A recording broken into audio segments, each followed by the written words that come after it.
This is how the Paris Olympics 2024 blasphemed God and Christianity in the demonic opening ceremony. The 2024 Paris Olympics officially kicked off on July 26th with a star-studded and spectacular opening ceremony featuring performances by Lady Gaga, Nakamura, and Céline Dion, the diva making an emotional return to the stage after being diagnosed with stiff person syndrome in 2022. The opening ceremony also included a tableau featuring drag queens and dancers unintentionally resembling Leonardo da Vinci's iconic Renaissance painting, The Last Supper, which drew mixed reactions. While some hailed the games for celebrating LGBTQ visibility and inclusivity, others felt offended by the use of religious imagery.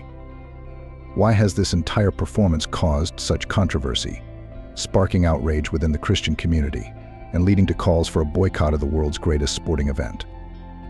You are encouraged to watch this entire video until the very end, as we will provide you with biblical explanations for these controversial elements. You will learn the full truth about the performance, its meaning, and how its sinfulness makes it deserving of such a boycott.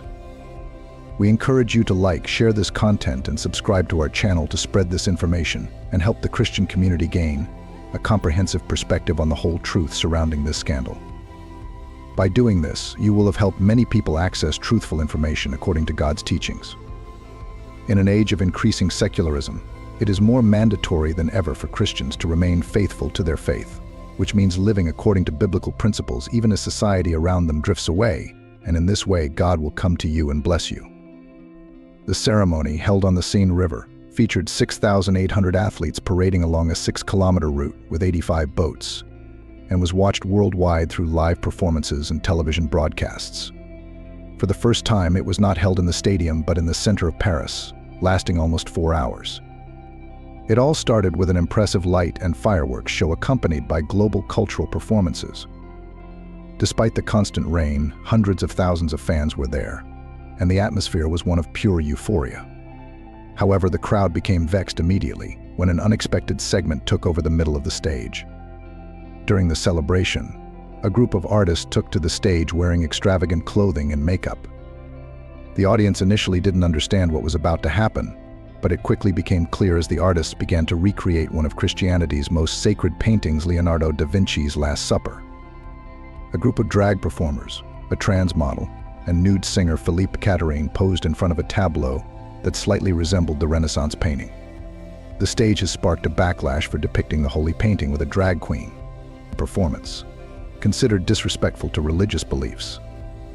As a result, the scandal has sparked widespread debate about respect for religious beliefs and artistic expression at major international events such as the Olympics. For the Christian community, the Last Supper holds a significant meaning and is the only surviving mural painting by the universal genius Leonardo da Vinci. It was completed around 1498 and shows the scene in which Jesus announces to his disciples that one of them will betray him. The painting is currently located in the former dining room of the monks of the monastery of the Church of Santa Maria delle Grazie in Milan. In fact, this piece of art is not merely a painting, it depicts Jesus Christ and his 12 apostles during their last meal before the crucifixion, which Christians revere as a deep symbol of faith and sacrifice, the sacrifice of Jesus for the redemption of humanity. The scene of the art was described vividly in the Gospel of Luke chapter 22, verses 14 to 23. When the hour had come, he sat down at the table with the apostles. And he said to them, "With great desire, I desire to eat this Passover with you before my passion. For I tell you, I will not eat it again until it is fulfilled in the kingdom of God." And he took a cup, and after giving thanks, he said, "Take this and divide it among yourselves. For I tell you, from now on I will not drink of the fruit of the vine until the kingdom of God comes." And he took bread, and after giving thanks, he broke it and gave it to them, saying, "This is my body, which is given for you. Do this in remembrance of me." In the same way, after supper, he took the cup, saying, "This cup is the new covenant in my blood, which is shed for you. But behold, the hand of him who betrays me is with me at the table. The Son of Man must indeed go the way marked for him, but woe to that man by whom he is betrayed." Then one asked the other which of them it was that would do this. These simple words carried enormous weight. Bread and wine, everyday foods, became symbols of the body and blood of Christ. They represented the sacrifice Jesus was willing to make, his total and unconditional devotion to the salvation of humanity. This moment was not just a meal, but a renewed covenant between God and his people, a promise of salvation and eternal life. Jesus took advantage of this opportunity to teach them humility and service by washing the disciples' feet, a task normally done by servants. He wanted to show that although their master had come to serve and love until the last moment, the Last Supper was also a moment of preparation for what was to come. He did know that he would be betrayed, captured, and crucified. He spoke openly about it, which caused consternation and fear among the disciples. Judas Iscariot, one of the 12, would be the traitor. Jesus, with his divine knowledge, made this clear during the meal. Despite the sadness and impending betrayal, Jesus remained calm and compassionate, teaching until the last moment. For those present, seeing this scene turned into a performance with drag queens taking the positions of the painting's characters in an offensive parody was a shock to many and deeply disturbing. The reaction was immediate and intense. Social media was flooded with angry comments, and many viewers expressed their outrage. Religious leaders and believers argued that such a depiction was a mockery of an extremely solemn and sacred moment in Christian history. The reaction to the opening ceremony of the 2024 Paris Olympics was immediate and intense, with numerous prominent figures expressing their opinions on what many viewed as a disrespectful display of the Christian faith. The French Catholic Church expressed its disapproval, stating on its X account, "Unfortunately, the ceremony featured scenes that mock Christianity, which we deeply regret." The controversy prompted US-based tech company C-Spire to pull its advertising from the Olympics. In a statement on X, C-Spire said, "We were shocked by the mockery of the Last Supper during the opening ceremony of the Paris Olympics. C-Spire will withdraw our advertising from the Olympics." Critics said the performance promoted LGBT propaganda and offended religious sensibilities. Thousands of social media users threatened to boycott the Paris Olympics over the opening ceremony. Angry viewers took to X, formerly Twitter, and saw the Boycott Olympics and Boycott Paris 2024 trend throughout the following day. The appearance of a naked green man in a scene likened to the Last Supper has angered many viewers, particularly Christians. One wrote, "What a shameful opening to the 2024 Olympic Games, boycott Olympics." Another claimed they don't even care about the Olympics but are now 100% boycotting. Marianne Maréchal, a far-right French member of the European Parliament, commented on X, "To all the Christians in the world watching the Paris 2024 ceremony and feeling offended by this drag queen's parody of the Last Supper, know that it is not France that is speaking out but a left-wing minority ready for any provocation." French lawyer Fabrice Divisio has announced plans to file a complaint about the show, stating, "As a Catholic, I swear before God that I will file a complaint. I will do this starting Monday, and I invite all Christians to join me in addressing the spiritual harm that we have suffered." Bishop Robert Barron of Winona, Rochester, Minnesota, also criticized the show, calling it a disgusting, arrogant mockery. It is clear that France feels that, in trying to show the best of its culture, the right thing to do is to mock this central moment in Christianity, where Jesus at the Last Supper gives his body and blood in preparation for the cross. And so it is presented as a kind of disrespectful mockery, he added. In addition, Jean-Luc Mélenchon, leader of the left-wing France unbowed LFI party, disapproves of mocking the Christian Last Supper. "I don't like the mockery of the Christian Last Supper, the last meal of Christ and his disciples, which is the basis for Sunday worship. Of course, I don't go into the blasphemy criticism. That doesn't concern everyone. But I ask, what is the purpose of risking offending believers, even if one is against the clergy?" We spoke to the world that evening. Of the billions of Christians in the world, how many good and honest people are there whose faith helps them to live and know how to participate in the lives of others without disturbing anyone? He said. The Middle East Council of Churches MECC condemned the mockery of Jesus Christ, stating, "With much love, mixed with shock and protest, we witnessed what happened during the opening ceremony of the Olympic Games in France. The mockery of the mystery of the Christian mysteries, and what is sacred to billions of people around the world." The council said the mockery shows a complete lack of understanding of the concepts of freedom and human dignity, and is a matter of great concern for the future of humanity. Archbishop Charles Scicluna of Malta, who is also the Auxiliary Secretary of the Vatican's Congregation for the Doctrine of the Faith, joined a growing group of protesters condemning a controversial segment of the opening ceremony of the Olympic Games in France. Paris Olympics mocks Leonardo da Vinci's iconic Last Supper painting. The Catholic Church considers the reinterpretation of the biblical scene to be deeply offensive, while Archbishop Scicluna expressed his dismay in a social media post on Saturday, revealing that he had conveyed his distress to the French ambassador to Malta. Egypt's Al-Azhar, home to the highest seat of Sunni Islamic education, condemned on Sunday the insulting scenes of Jesus Christ during the opening ceremony of the Paris Olympics.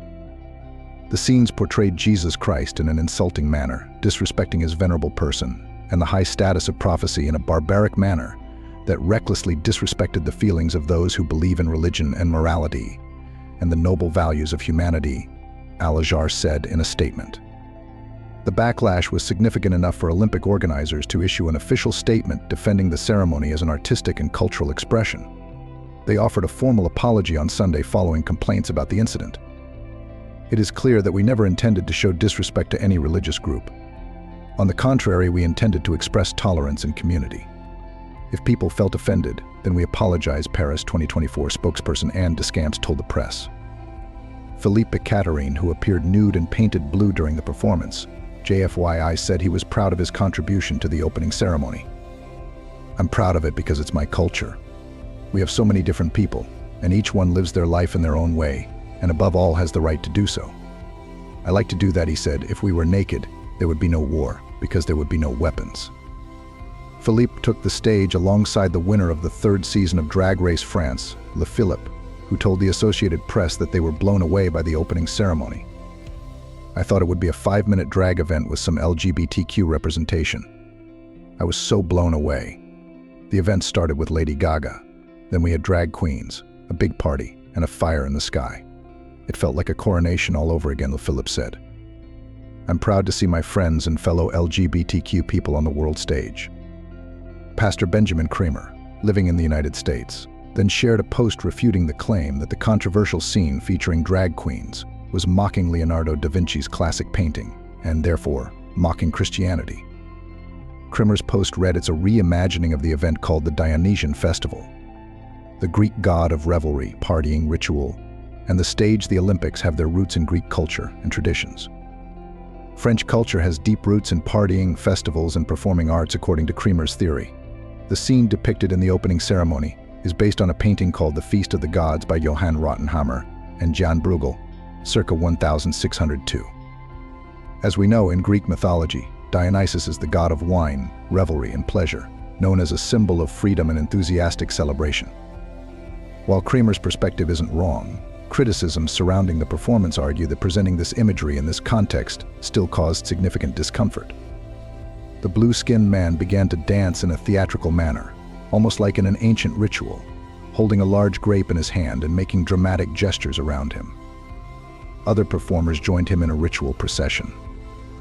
The image of Dionysus, with his flamboyant appearance, stands in stark contrast to the seriousness and reverence of Christian holy events. Many saw this as a provocation, an attempt to diminish the importance and solemnity of their beliefs. The choice of Dionysus, a god associated with extravagance and debauchery, at an event symbolically meant to represent peace and unity between nations, was heavily criticized. Another image that sparked just as much controversy that I want to tell you about is the image of the metal horse rider.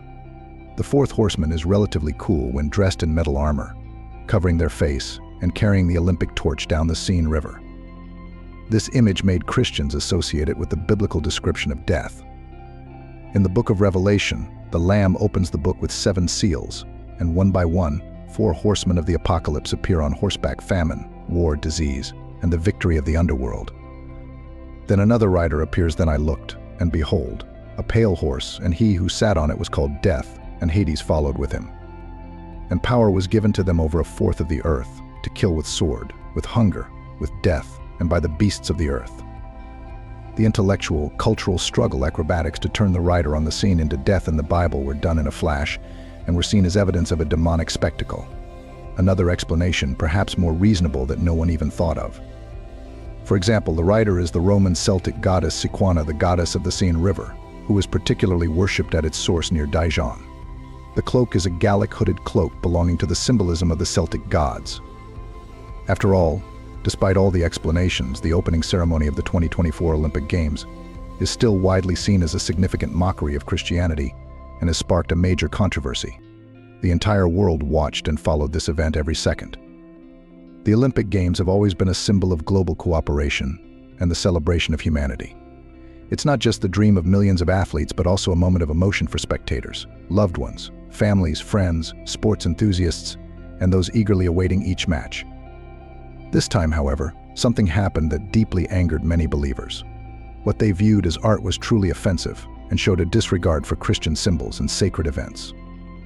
Despite explanations, the opening ceremony of the 2024 Olympic Games is widely seen as a significant mockery of Christianity, sparking a major controversy.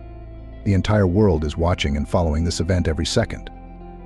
The Olympic Games have always been a symbol of global cooperation and the celebration of humanity, not just the dream of millions of athletes, but also a moment of emotion for spectators, loved ones, families, friends, sports enthusiasts, and those eagerly awaiting each match. This time, however, something happened that deeply angered many believers.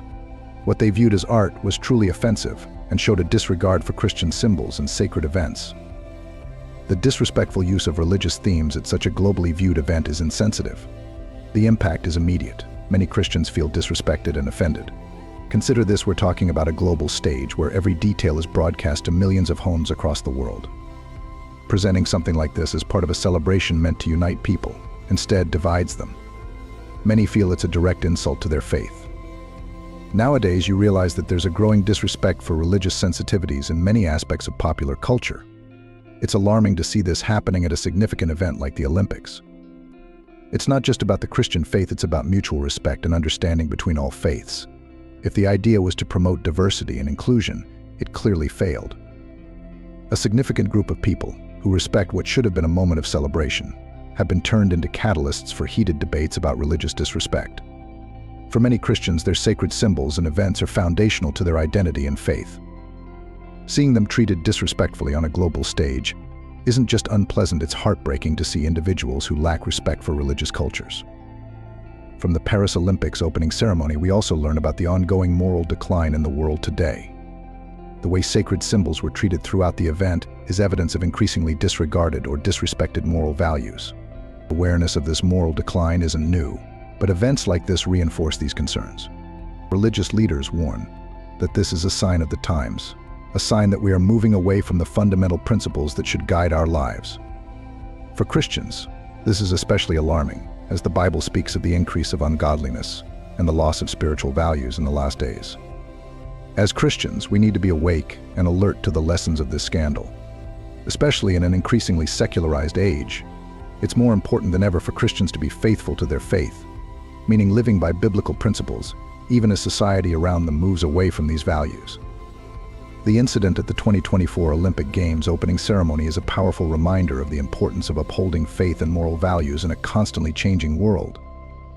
It's a call for Christians to unite, reflect on their faith, and commit to living according to the teachings of Christ, and be vigilant against what is perceived as moral decay in their environment. We are all born sinners, and thankfully we, the children of the Lord, are placed in the light of Jesus Christ and his death and resurrection for the sins of all people of every nation, John 3:16-17. It is in the death of Yahweh's Son that his mercy and justice are clearly seen together. Because Jesus was a man, he could represent humanity in their sin. And all of Yahweh's wrath could be poured out on Christ as humanity's representative, killing him and satisfying Yahweh's justice. However, at the same time, Christ dying as our substitute allows humanity to be forgiven and declared actually innocent, satisfying Yahweh's mercy. Romans 3:21-26. The fact that Jesus Christ was willing to be destroyed, Matt. 26-27 2 Core. 5:21 on behalf of all nations, including the Canaanites, Psalm 87, Isaiah 19:23-25, Zechariah 9, Ephesians 3:1-11, Revelation 7, all speak of the Canaanites being in Yahweh's kingdom, so that they could escape this judgment shows Yahweh. There is no other God or being in history who died for the sins of others so that they could experience life. God's love is all-encompassing, reaching out to every person, regardless of their past mistakes or shortcomings. Through the sacrifice of Jesus, God offers forgiveness, redemption, and the opportunity for a restored relationship with him. This act of love serves as a constant reminder of God's desire for our well-being and eternal salvation. It is a testament to the incredible depth of his love for humanity. Thank you so much for sticking with us until the end of this video. If you have any questions or thoughts on this topic, feel free to leave a comment below. See you next time, and God bless you on your journey.